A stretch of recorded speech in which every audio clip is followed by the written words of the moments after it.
Merch sy'n gwneud ei marc, Rebecca Treherne. Ffion Davies fi'n sgwrsio hefo'r gantores a'r actores o'r Rhyl. Un sy'n sicr fod yn gwneud ei marc ar lwyfannau sioau cerdd y West End yn Llundain yw Rebecca Treherne. Ers rhai blynyddoedd bellach, mae hi wedi serenu mewn nifer o sioeau ac wedi derbyn adolygiadau canmoladwy iawn am ei rhannau mewn sioeau megis Kiss Me Kay a Sweet Charity. Yn 2017, enillodd wobr Olivier am yr actores ategol orau mewn sioe gerdd am ei pherfformiad yn y sioe Showboat. Ar hyn o bryd, mae'n chwarae rhan y frenhines yn Cinderella, sef cynhyrchiad diweddara Andrew Lloyd Webber. Ond yng nghanol ei phrysurdeb, fe gytunodd i rannu rhywfaint o'i hanes a darllenwyr y wawr. Llawer o ddiolch i ti am dy barodrwydd i roi cipolwg i ni ar dy fywyd fel perfformiwr yn Llundain. Ond yn gyntaf, gawn ni fynd yn ôl i dy blentyndod yn yr Rhyl. Cyfoes dy fagu ar aelwyd i Gymraeg, ond penderfynodd dy rieni dy anfon i ysgol Gymraeg. A'i yno gwnes ti ddechrau cael blas ar berfformio ar lwyfan. Ia, mae'n debyg, mi ddechreuais i gystadlu mewn eisteddfodau yn 8 oed, ar ôl i wathrawes ddosbarth yn ysgol Dewi Sant, Mrs Glenys Thomas. Sylwi mod i medru canu. Ymunais â theatr fach yn yr Rhyl y flwyddyn wedyn, a syrthiais mewn cariad efo actio hefyd bryd hynny.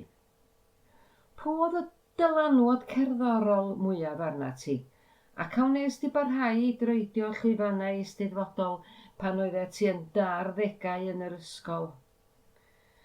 Mi nes i gystadlu mewn eisteddfodau o 8 i 15 oed os dwi'n cofio'n iawn. Cymerais ran mewn nifer o gategoriau, unawdau, deuawdau ac yn y blaen. Yn ogystal â chystadlu hefo'r côr pan oeddwn nhw'n ysgol Glan Clwyd.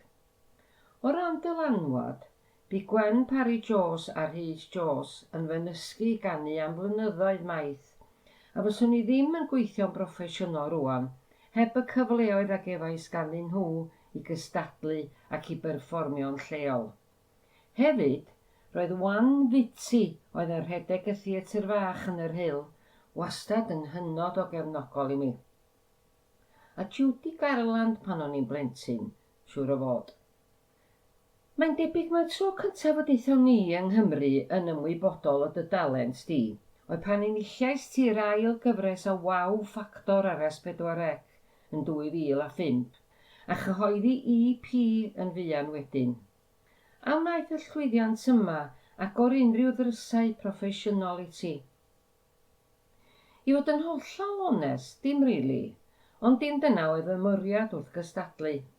Roeddwn ni wedi bod yn byw yn Llundain ers 3 blynedd cyn i mi benderfynu cymryd rhan, a fy ngobaith oedd, mwy na dim, i atgoffa'r byd adloniant yng Nghymru fy mod i'n dal yn bod ac ar gael am waith perfformio yma yn ogystal â Lloegr.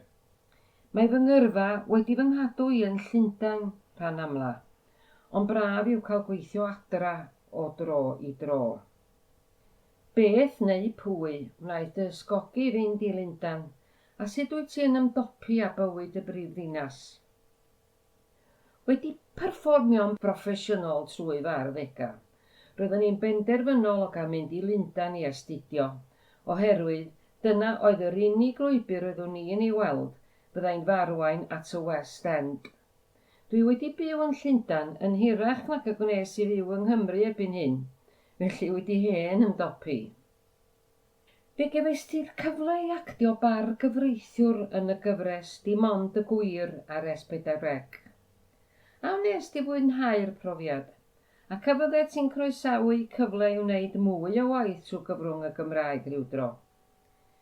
Ges i haf hyfryd dros ben yn ffilmio Dim Ond y Gwir, a byswn i'n falch iawn o'r cyfle i wneud mwy o waith teledu yng Nghymru tasa'r cynnig yn dod rhyw ddydd. Fel pob perfformiwr arall, bu'r 19 mis diwetha yn gyfnod anodd iawn i ti.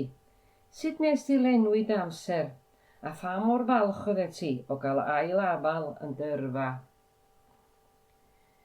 Does dim dwywaith bod y cyfnod yma wedi bod yn eithriadol o anodd. Golles i job yn y sioe City of Angels yn y West End, ar ôl dim ond cwpl o wythnosau o previews. A hynny ar ôl disgwyl am 6 mlynedd i'r sioe gael ei throsglwyddo o'r Donmar Warehouse, lle bues i yn ddiwreiddiol. Roedd hynny'n brofiad hollol dorcalonus. Mi sefydlais i Gaerdydd i fyw fy nghariad ar ôl gorfod ail-adael fy stafell yn Llundain. Cefais waith o adra yn cynorthwyo cwmni rheoli cyfoeth, ac mi wnaethon ni lot o gerdded, rhedeg a seiclo i drio cadw'n gall. Ac mae wedi bod yn gret cael mynd yn ôl at fy ngyrfa, ond mae'r sefyllfa'n dal i fod yn bron yn amhosib ym myd y theatr, efo llwyth o sioeau wedi gorfod cau dros dro oherwydd y pandemig, gan gynnwys y cynhyrchiad o Cinderella rydw i ynddi rwan. Yn ogystal â ti, mae nifer o Gymru ifanc o'r rhan hon o Dyffryn Clwyd wedi bod yn llwyddiannus yn ddiweddar yn rhai o sioeau'r West End, ac yn ymysg mae Mark Evans o Lanrhaeadr, y chwiorydd Jade ac Amber Davies o Ddimbych, a Mared Williams o Lanefydd. Wyt ti wedi cael y cyfle i gydweithio ag ambell un ohonynt? Roedd Mark a finna'n ysgol Clan Clwyd gyda'n gilydd, a blynyddoedd wedyn mi ges i sereni gyferbyn ag yn y sioe gerdd Ghost yn y West End.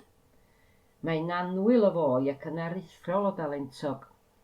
Dwi wedi canu efo Jade ar raglen S4C yn dathlu sioeau cerdd, ac nad ydw i'n nabod Mared yn bersonol, dwi'n ffan fawr o'i halbwm hi, Y Drefn, ac yn gobeithio'n fawr y cawn ni gyfle i gydweithio rhyw ddydd.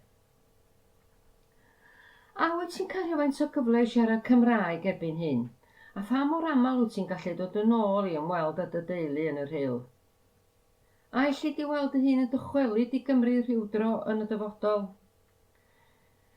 Dwi ddim yn cael ymweld â'r Rhyl yn aml iawn, ond mae fy nghariad yn siaradwr Cymraeg, felly mae yna hen ddigon o gyfle i mi siarad yr iaith, a dwi'n treulio lot o amser yng Nghaerdydd y dyddiau yma.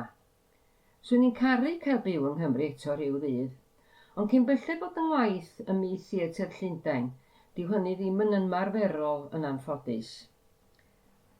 Diolch yn fawr iawn i ti Rebecca am dy atebion a phob dymuniad da i'r sioe Cinderella ac i titha ar gyfer dy yrfa i'r dyfodol.